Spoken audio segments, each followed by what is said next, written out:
దినవృత్తాంతములు మొదటి గ్రంథము 8వ అధ్యాయము. బెన్యామీను కనిన కుమారులలో బేలా అనువాడు జ్యేష్ఠుడు. రెండవవాడు అష్బేలు. మూడవవాడు అహారహు. నాల్గవవాడు నోహ. ఐదవవాడు రాపా. బేలాకు పుట్టిన కుమారులు అద్దారు, అబీహూదు, అబీషువా, నయమాను, అహోయహు, గేరా, షెపూపాను, హూరాము. ఏహూదు కనిన కుమారులు ఉజ్జా, అహీహూదు. వారు గెబా కాపురస్తులకు ఇంటి పెద్దలుగా ఉండిరి.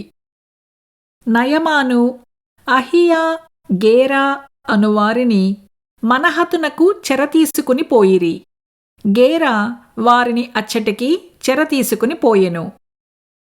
వారిని పంపివేసిన తరువాత షహరయీము మోయాబు దేశమునందు హుషీము, బయారా అను తన భార్యలయందు కనిన పిల్లలు కాక, తన భార్యయైన హోదెషునందు యోబాబును, జిబ్యాను, మేషాను, మల్కామును, యపూజును, షాక్యాను, మిర్మాను కనెను.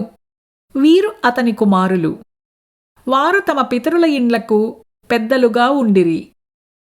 హుషీము అను దానియందు అతడు అహీటూబును, ఎల్పయులును కనెను. ఎల్పయులు కుమారులు ఏబెరు, మిషాము, షెమెదు. షెమెదు ఓనోను, లోదును దాని గ్రామములను కట్టించెను. బెరీయాయును, షమాయును అయ్యాలోను కాపురస్తుల యొక్క పితరులలో పెద్దలు. వీరు గాతీయులను పారద్రోలిరి.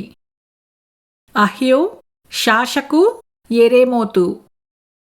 జెబద్యా, అరాదు, ఏదెరు, మికాయేలు, ఇష్పా, యోహా అనువారు బెరీయా కుమారులు. జెబద్యా, మెషుల్లాము, హిజికి, హెబెరు, ఇష్మెరాయ్, ఇజ్లియా, యోబాబు అనువారు ఎల్పయూలునకు కుమారులు. యాకీము, జిక్రీ, జిబ్ది, ఏలీయేనై, జిల్లెతై, ఎలీయేలు, అదాయా, బెరాయా, షిమ్రాతు అనువారు షిమీకి కుమారులు. ఇష్పాను, ఏబెరు, ఎలీయేలు, అబ్దోను, జిక్రీ, హానాను, హనన్యా, ఏలాము, అంతోతియా, ఇపెదయా, పెనూయేలు అనువారు షాషకు కుమారులు. షంషేరై, షెహర్యా, అతల్యా, యహరెష్యా, ఎలీయా, జిక్రీ అనువారు యెరోహాము కుమారులు. వీరు తమ తమ తరములన్నిటిలో పితరుల ఇండ్లకు పెద్దలును ప్రముఖులును అయ్యుండి యెరూషలేమునందు కాపురముండిరి.